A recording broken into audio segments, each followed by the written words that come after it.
साथियों, मैंने लाल किले से कहा है कि विकसित भारत के 4 मजबूत स्तंभ है। ये स्तंभ है गरीब, हमारे अन्नदाता किसान, हमारे नौजवान, हमारे युवा और हमारे देश की नारी शक्ति।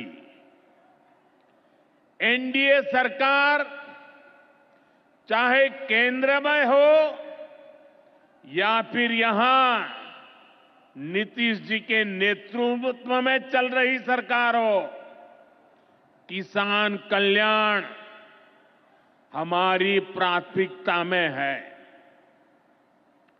बीते दशक में हमने किसानों की हर समस्या के समाधान के लिए पूरी शक्ति से काम किया है। किसान को खेती के लिए अच्छे बीज चाहिए, पर्याप्त और सस्ती खाद चाहिए, किसानों को सिंचाई की सुविधा चाहिए, पशुओं का बीमारी से बचाव चाहिए और आपदा के समय नुकसान से सुरक्षा चाहिए। पहले इन सभी पहलुओं को लेकर किसान संकट से घिरा रहता था। जो लोग पशुओं का चारा खा सकते हैं, वो इन स्थितियों को कभी भी नहीं बदल सकते।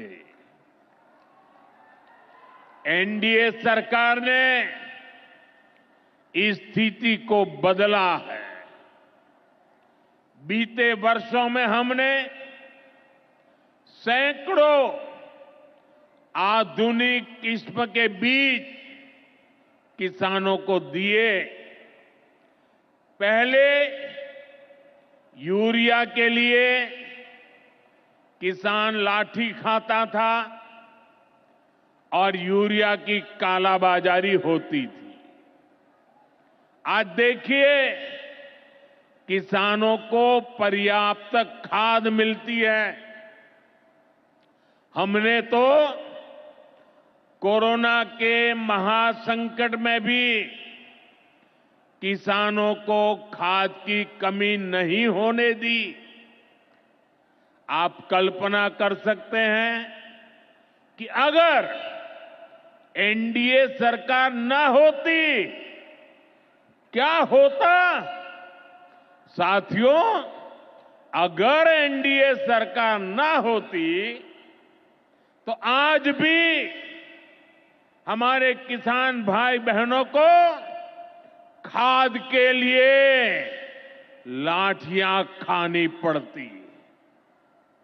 आज भी बरौनी खाद कारखाना बंद पड़ा होता। दुनिया के अनेक देशों में खाद की बोरी जो 3,000 रुपये की मिल रही है, वो आज हम किसानों को 300 रुपये से भी कम में देते हैं। एनडीए सरकार न होती तो यूरिया की एक बोरी भी आपको 3,000 रुपये की मिलती। हमारी सरकार किसानों के बारे में सोचती है, उनकी भलाई के लिए काम करती है।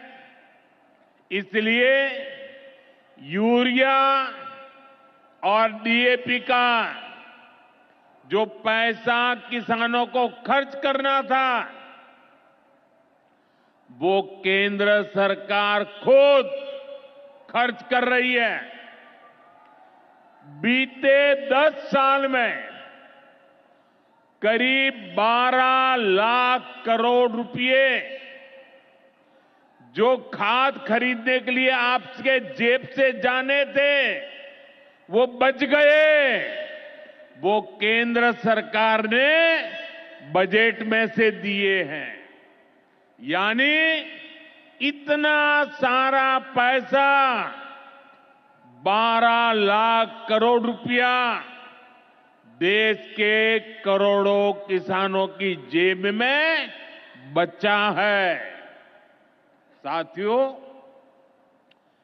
एनडीए सरकार न होती तो आपको पीएम किसान सम्मान निधि ये भी नहीं मिलती। इस योजना को शुरू हुए अभी करीब 6 साल हुए हैं। अभी तक लगभग 3,70,000 करोड़ रुपए सीधे किसानों के खाते में पहुंच चुके हैं। बीच में कोई बिचौलिया नहीं, कोई कटकी कंपनी नहीं। 1 रुपया दिल्ली से निकले 100 पैसा सीधा पहुंचता है। ये आप जैसे छोटे किसान हैं जिनको पहले सरकार की योजनाओं का पूरा लाभ नहीं मिल पाता था। छोटे किसानों का हक भी बिचौलिए हड़प कर लेते थे। लेकिन ये मोदी है, ये नीतीश जी है जो किसानों के हक का किसी को नहीं खाने देंगे। जब एक कांग्रेस वाले, जंगल राज वाले सरकार में थे तो इन लोगों ने खेती का कुल जितना बजट रखा था उससे कई गुना ज्यादा पैसा तो हम सीधे आप किसानों के बैंक खातों में भेज चुके हैं। ये काम कोई भ्रष्टाचारी नहीं कर सकता है। ये काम वही सरकार कर सकती है जो किसान कल्याण के लिए समर्पित है। साथियों, बीते वर्षों में सरकार के प्रयासों से भारत का कृषि निर्यात बहुत अधिक बढ़ा है। इससे किसानों को उनकी उपज की ज्यादा कीमत मिलने लगी है। कई कृषि उत्पाद ऐसे हैं जिनका पहली बार निर्यात शुरू हुआ है, एक्सपोर्ट हो रहा है। अब बारी बिहार के मखाना की है। मखाना आज देश के शहरों में सुबह के नाश्ते का प्रमुख अंग हो चुका है। मैं भी 365 दिन में से 300 दिन तो ऐसे होंगे कि मैं मखाना जरूर खाता हूं। ये एक सुपर फूड है जिसे अब दुनिया के बाजारों तक पहुंचाना है। इसलिए इस वर्ष के बजट में मखाना किसानों के लिए मखाना बोर्ड बनाने का ऐलान किया गया है। ये मखाना बोर्ड मखाना उत्पादन, प्रोसेसिंग, वैल्यू एडिशन और मार्केटिंग ऐसे हर पहलू में बिहार के मेरे किसानों की मदद करेगा। साथियों, बजट में बिहार के किसानों और नौजवानों के लिए एक और बड़ी घोषणा भी की गई है।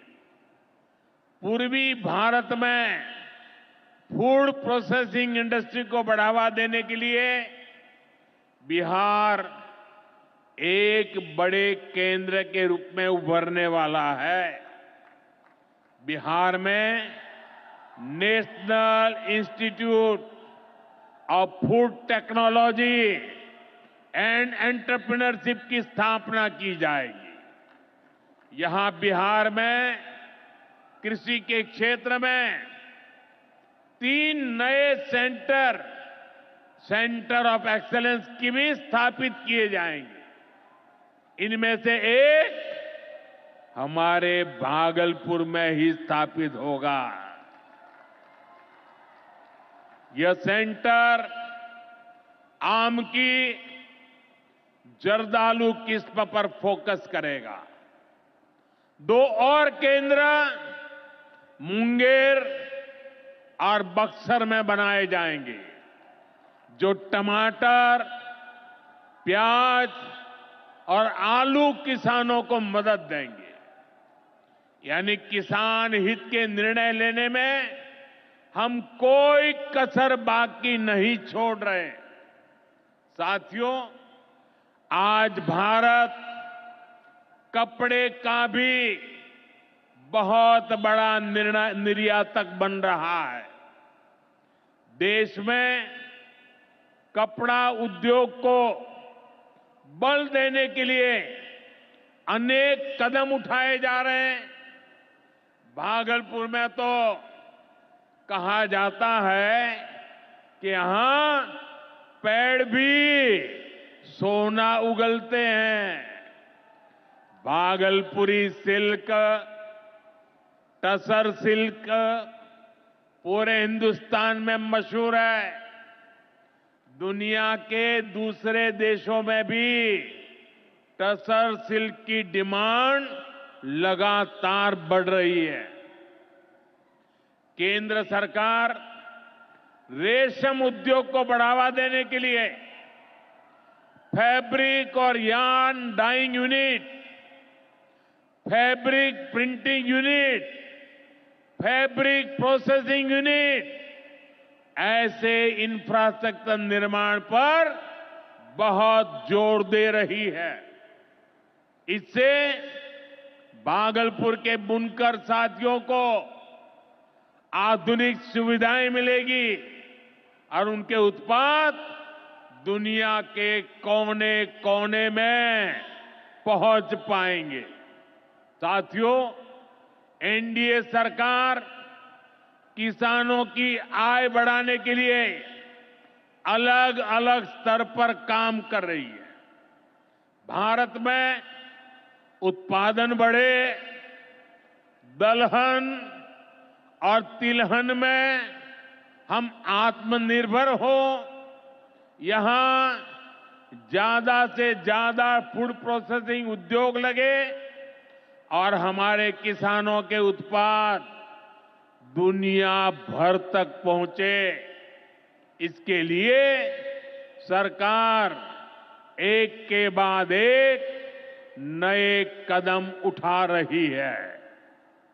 मेरा तो सपना है कि दुनिया की हर रसोई में भारत के किसान का उगाया कोई न कोई उत्पाद होना ही चाहिए। इस वर्ष के बजट ने भी इसी विजन को आगे बढ़ाया है। बजट में एक बहुत ही बड़ी पीएम धन धान्य योजना की घोषणा की गई है। इसके तहत देश के 100 ऐसे जिलों की पहचान की जाएगी जहां सबसे कम फसल उत्पादन होती है। फिर ऐसे जिलों में खेती को बढ़ावा देने के लिए विशेष अभियान चलाया जाएगा। दलहन में आत्मनिर्भरता के लिए मिशन मोड पर काम किया जाएगा। किसान ज्यादा से ज्यादा दालें उगाए, इसके लिए किसानों को प्रोत्साहन मिलेगा। दालों की एमएसपी पर खरीद को और अधिक बढ़ाया जाएगा। साथियों, आज का दिन एक और वजह से बहुत खास है। हमारी सरकार ने देश में 10,000 एफपीओ किसान उत्पादक संघ बनाने का बड़ा लक्ष्य रखा था। आज मुझे ये बताते हुए खुशी है कि देश ने इस लक्ष्य को प्राप्त कर लिया है।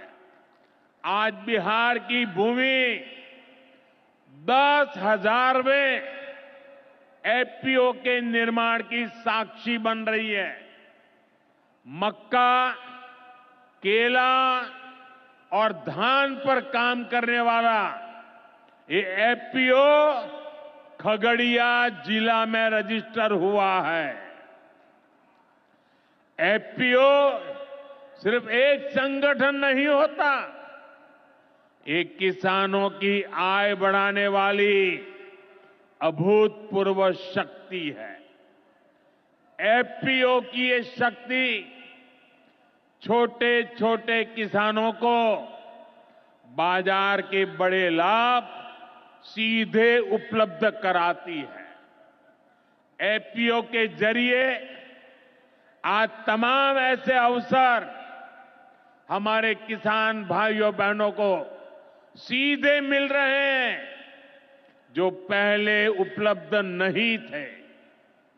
आज देश के करीब 30 लाख किसान एफपीओ से जुड़े हैं और बड़ी बात यह कि इसमें करीब 40% हमारी बहनें हैं। ये एफपीओ आज कृषि क्षेत्र में हजारों करोड़ रुपए का कारोबार करने लगे हैं। मैं सभी 10,000 एफपीओ के सदस्यों को भी बहुत बहुत बधाई देता हूं। साथियों, पूर्वोदय से ही विकसित भारत का उदय होगा और हमारा बिहार पूर्वी भारत का सबसे अहम स्तंभ है। बिहार भारत की सांस्कृतिक विरासत का प्रतीक है। कांग्रेस आरजेडी के लंबे कुशासन ने बिहार को बर्बाद किया, बिहार को बदनाम किया। लेकिन अब विकसित भारत में बिहार का वही स्थान होगा जो प्राचीन समृद्ध भारत में पाटलिपुत्र का था। इसके लिए हम सभी मिलकर निरंतर प्रयास कर रहे हैं। बिहार में आधुनिक कनेक्टिविटी के लिए, सड़कों के नेटवर्क के लिए, जन कल्याण की योजनाओं के लिए एनडीए सरकार प्रतिबद्ध होकर काम कर रही है। मुंगेर से भागलपुर होते हुए मिर्जा चौकी तक करीब 5,000 करोड़ रुपए की लागत से नया हाईवे भी बनाने का काम शुरू हो रहा है। भागलपुर से औंसडीहा तक 4 लेन सड़क को चौड़ा करने का काम भी शुरू होने जा रहा है। भारत सरकार ने विक्रमशिला से कटारिया तक नई रेल लाइन और रेल पुल को भी स्वीकृति दे दी है। साथियों, हमारा ये भागलपुर सांस्कृतिक और ऐतिहासिक रूप से बहुत महत्वपूर्ण रहा है। विक्रमशिला विश्वविद्यालय के कालखंड में ये वैश्विक ज्ञान का केंद्र हुआ करता था। हम नालंदा विश्वविद्यालय के प्राचीन गौरव को आधुनिक भारत से जोड़ने का काम शुरू कर चुके हैं।